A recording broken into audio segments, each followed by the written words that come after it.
Bitin ka ba sa fried chicken mo? Halika, gawin nating whole chicken yan. Meron tayo dito 1 whole chicken for 1 kilo. Almost yata. Then mag-a-add lang tayo dito ng patis, kalamansi, at yung ating asin.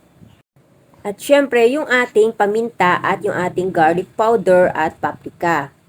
Ipapahid lang natin ito sa ating manok, magkabilaan, para manuot yung kanyang mga ingredients. At muntik pa nga nating makalimutan yung ating egg at saka yung ating cornstarch.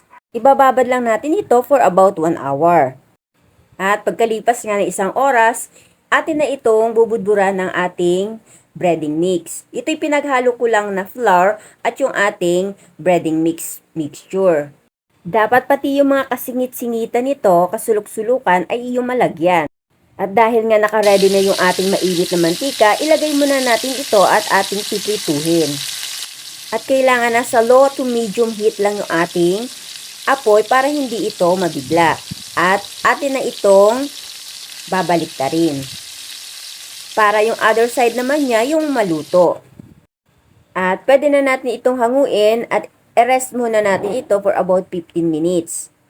Hihiwaan lang natin ito sa bandang breast at saka sa may hita para ito ay maluto. Atin itong i-double fry para mas lumutong ito. Ginagawa natin yung paghihiwa sa part ng legs niya at saka sa breast para hindi ito mahilaw. O ayan, sigurado ako hindi ka naman bibitin dito. Ikaw ba naman ang kumain ng isang buong manok, di ba?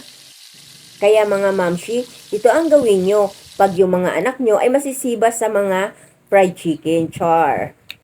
Paparinig ko sa inyo kung gaano kalutong ito. O, di ba? Iyak ng sisiw ang naririnig nyo. Napakamaritis talaga ng sisiw na to. Nakikisabay pa talaga. Salamat po.